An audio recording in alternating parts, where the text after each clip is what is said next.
30 minutes pour convaincre, l'émission politique de Judaïque FM présentée par Vladimir Spiro et Gérard Hakoun. Notre invité aujourd'hui, Hervé Mariton, maire UMP de Crest et député de la Drôme. Hervé Mariton, bonjour. Bonjour. Alors, première question sera posée par Vladimir Spiro. Alors, Hervé Mariton, bonjour.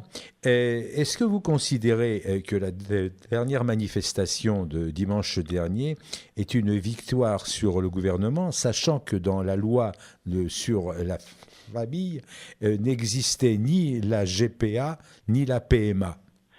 D'abord, situons la manifestation de dimanche dernier dans son contexte. Une manifestation de défense de la famille, en étant bien conscient qu'il y a d'autres enjeux en France. Oui, la priorité des Français aujourd'hui, c'est le redressement économique, c'est l'amélioration de la situation de l'emploi. En même temps, force est de constater que le gouvernement choisit un ordre du jour très provocateur avec une mise en cause systématique de la famille, que ce soit sur le plan fiscal, sur le plan économique et sur les textes de société. La réalité est bien que le gouvernement a constaté qu'il y avait une mobilisation massive, manifestement de très grandes inquiétudes dans la société, et le gouvernement, d'une manière ou d'une autre, a décidé de calmer le jeu, ce qui est plutôt intelligent. Mais il ne le calme pas complètement, parce qu'une partie de sa clientèle électorale, parce qu'une bonne part de ce qui fait son soubassement idéologique aujourd'hui, a en réalité une vision très révolutionnaire de la famille, et considère au fond que faute de faire la révolution dans l'économie, dans un univers mondialisé et où les lois du marché se sont assez largement répandues sur la Terre, eh bien, il faut faire la révolution par la société, comme ils disent, transformer les mentalités. Oui, mais enfin, là, c'est à titre préventif que vous faisiez une manifestation, parce que comme disait M. Spiro, il n'y avait pas de texte, enfin de point particulier concernant la PMA ou la GPA. Deux choses, monsieur. D'une part, il y a une protestation contre les attaques répétées, concrètes, réelles à l'encontre de la famille. Je le redis, la diminution du plafond du quotient familial, budget 2013, rebudget 2014, une mise en cause des droits familiaux de retraite, des élucubrations sur la suppression de la notion de bon père de famille dans les lois de la République, tout ça c'est du concret, c'est du réel et c'est du récent. Et s'agissant de la PMA et de la GPA, vous voyez bien l'absolue contradiction qui a été à la fois de nous dire, mais attendez, vous inventez des sujets, vous fantasmez pour manifester, pour rassembler du monde, et dès lors que le gouvernement disait, ah oui c'est vrai, PMA, GPA, il n'y aura pas, et vraiment on veut bloquer les amendements, et par précaution on ne met pas de texte à l'ordre du jour, à ce moment-là, tous les supporters de la PMA se réveillent et disent, si, le gouvernement est en train de capituler, c'est lamentable. Donc je suis désolé, quand on dit que dans la majorité, bon nombre de responsables de la majorité aujourd'hui sont favorables à la PMA et d'évidence seraient profiter d'un texte famille pour l'introduire, c'est une réalité objective. Et s'agissant de la GPA, moi je veux bien entendre toutes les déclarations qu'on veut de la part de M. Valls par exemple aujourd'hui. Je rappelle que M. Valls, il y a quelques années, juste avant le changement de majorité, s'était exprimé en faveur de la GPA. Donc voyez-vous, la solidité des convictions dans cette matière de la part de la majorité d'aujourd'hui, du gouvernement, de la gauche, j'en doute beaucoup, ou plus exactement, si elles sont solides, ne sont pas les miennes. C'est une vision totalement différente de la société, c'est le triomphe d'un individu totipotent, un grand mépris de la famille, un grand mépris de l'histoire. En réalité, ça n'est pas la société à laquelle j'aspire. Monsieur Mariton, l'UMP a été très discrète quant à l'appel à la manifestation. Ça n'a pas empêché Monsieur Copé de revendiquer ensuite le succès de cette manifestation auprès de ses adhérents. Vous n'êtes pas un peu gêné par cette prise de position? Écoutez, c'est la vie. En même temps que j'entends un certain nombre de responsables de l'UMP dire tout ça sont des affaires délicates, c'est vrai, qu'il faut traiter avec beaucoup d'attention et beaucoup de respect, c'est vrai aussi, et qui ajoutent parfois c'est de l'ordre de l'intime, respectons l'intimité de la vie privée. Évidemment qu'il faut respecter l'intimité de la vie privée. Et à certains égards, l'intrusion, pas majoritaire aujourd'hui, mais c'est un vrai risque, et c'est un risque avéré dans certains cas de l'idéologie du genre, c'est une intrusion dans la vie privée, mais pas que cela. C'est aussi la mise en cause de la famille comme cellule de base de la société, la mise en cause de la définition du mariage, de la filiation. Ça, on n'est pas de l'ordre de l'intime.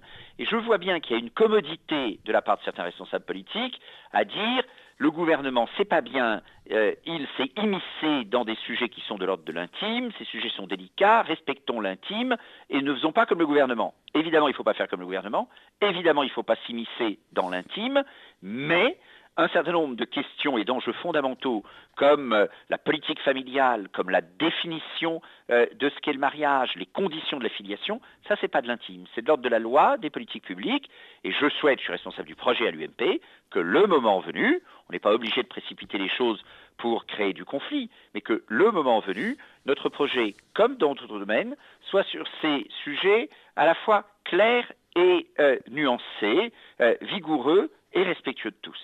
Oui, vous n'avez pas l'impression d'être un peu en retard sur l'évolution de la société? Mais encore une contradiction de la gauche, si vous m'autorisez, cher monsieur, qui nous dit tantôt il faut transformer les mentalités.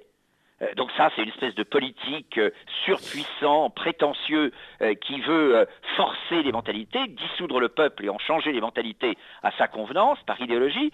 Et tantôt, les mêmes nous disent « Oh là là, c'est réactionnaire, ils sont en retard sur la société ».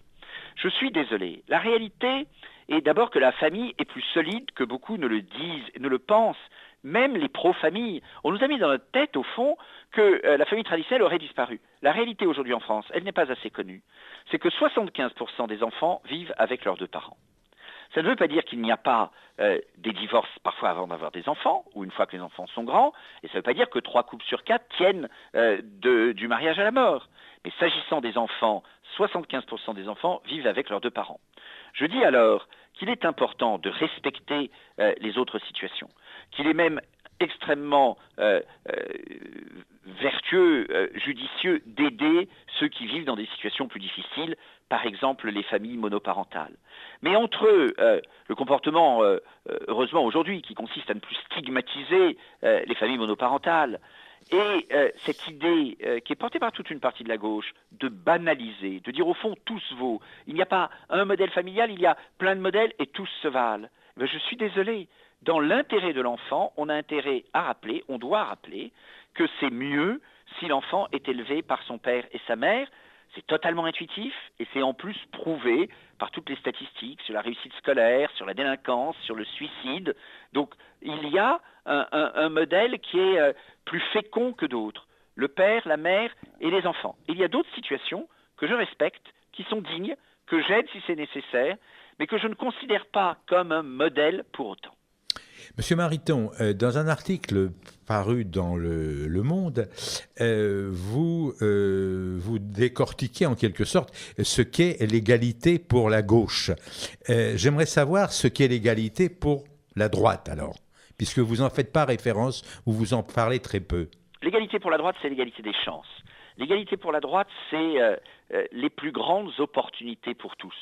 Vous savez, quand j'ai présenté le projet de l'UMP au Conseil national il y a 15 jours, le triptyque était assez classiquement liberté, en particulier sur le plan économique, de l'autorité, toutes les questions de souveraineté, de justice, de sécurité, d'immigration, et puis égalité pour introduire les questions d'éducation, l'égalité sur le territoire aussi, l'aménagement du territoire, et je souhaitais avoir un chapitre pour la famille, qui a été reporté finalement parce qu'il n'y avait pas d'accord suffisant entre nous. Mais plutôt que d'appeler cette partie égalité, moi, à dire vrai, j'aurais préféré l'appeler, mais ensuite c'est un travail évidemment de synthèse, j'aurais préféré l'appeler une chance pour chaque Français, une chance pour tous les Français. Ce que demandent nos concitoyens aujourd'hui. Je pense que la société française a beaucoup évolué et beaucoup mûri sur ce terrain-là. Ça n'est pas l'égalitarisme, ça n'est pas « je ne veux pas que la tête de mon voisin dépasse ». Ça a peut-être été dans les gènes de la France à une époque, mais je crois que ce n'est plus le cas. Je crois qu'aujourd'hui, de manière beaucoup plus mûre, féconde, heureuse, ce que nous souhaitons, c'est que nos enfants aient une chance, qu'ils aient les meilleures chances. Donc pour moi, l'égalité, c'est qu'aucun enfant de France ne soit privé d'avoir sa chance, les meilleures chances, puisse développer son potentiel, son talent. C'est ça l'égalité. C'est que chacun puisse avoir les meilleures chances. Oui, mais vous savez très bien que c'est un discours qui est tout à fait acceptable et qui est tout à fait intéressant, mais vous savez bien que cette égalité des chances, elle est quand même biaisée, souvent à l'intérieur même de l'école et depuis le début. Quand vous dites dans l'article du Monde que c'est à la famille de faire en sorte que le plafond de verre qui écrase les femmes disparaisse, ça me semble un peu léger. Non, je pense qu'il y a là une responsabilité tout à fait essentielle de la famille. Nous avons avec mon épouse une fille, des garçons. Nous sommes attentifs en effet à ce que ce ne soit pas la fille à la cuisine et les garçons au garage. Bon, et c'est du bon sens, sans rentrer dans les élucubrations de l'ABCD de l'égalité, qui se scandalise, qu'il y ait essentiellement des femmes dans les crèches. Ben moi, ça me va qu'il y ait une majorité de femmes dans les crèches. Et je ne pense pas que ce soit un plafond de verre, ni pour les femmes, ni pour les hommes, Et ça ni vous pour les gêne enfants. pas qu'il y ait que des femmes pratiquement qui suivent des filières littéraires et les garçons des filières scientifiques ou mathématiques? Ben, mon épouse est mathématicienne. Oui, donc d'accord, je vous suis- êtes un cas, monsieur Mariton. Non, mais je vous réponds justement. Je suis d'accord avec ce que vous dites. Et en effet, et pour le coup, je ne désavoue pas l'action publique. Oui, on doit encourager dans les collèges, dans les lycées, les filles à oser des carrières scientifiques. Je suis moi-même scientifique, mon épouse l'est.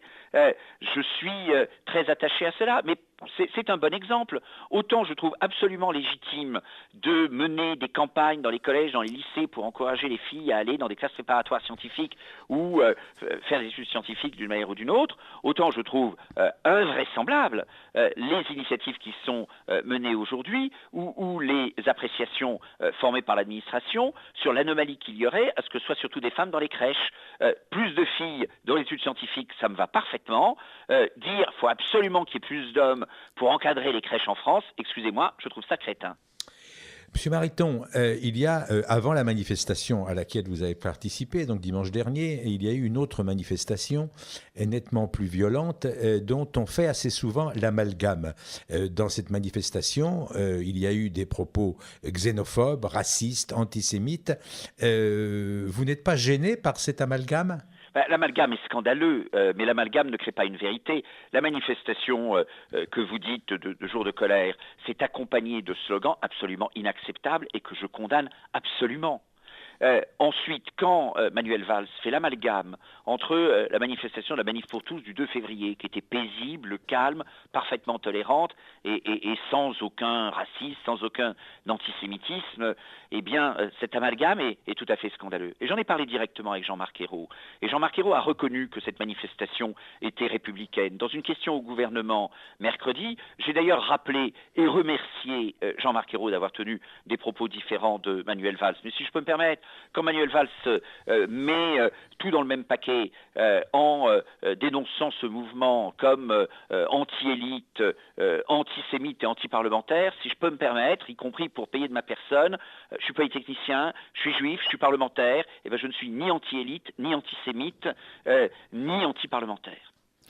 Dans cette manifestation, il y avait des gens qui, au fond, refusent d'obéir, enfin s'ils avaient l'occasion de le faire, à la loi qui a été votée sur le mariage pour tous. Et certains maires et certains adjoints aux maires refusent de faire des mariages. On s'aperçoit qu'il y a une manifestation de plus d'1 million de personnes, tout à fait pour un résultat qui consiste à ce qu'il y a eu en 2013, 7000 mariages. Vous pensez que c'était la révolution, que ça allait bouleverser la société française ? Vous posez plusieurs questions à la fois. Oui, mais ça sont reliées. Oui, j'entends bien. D'abord, moi je suis pour le respect de la loi et je n'ai jamais dit que dans ma ville, la loi ne devrait pas être appliquée. Si les circonstances sont réunies, la loi naturellement sera appliquée. En clair, s'il y a une demande de mariage, il n'y en a pas eu jusqu'à présent, mais s'il y a eu une demande de mariage de personnes de même sexe, la loi de la République sera appliquée. Et il y a des gens dans la Manif pour tous qui me reprochent de dire ça. Mais moi je m'appelle Mariton, je ne m'appelle pas Manif pour tous, même si nous sommes très proches. Deuxième point, oui, je le dis d'ailleurs, le nombre de mariages ne crée pas une telle révolution en lui-même.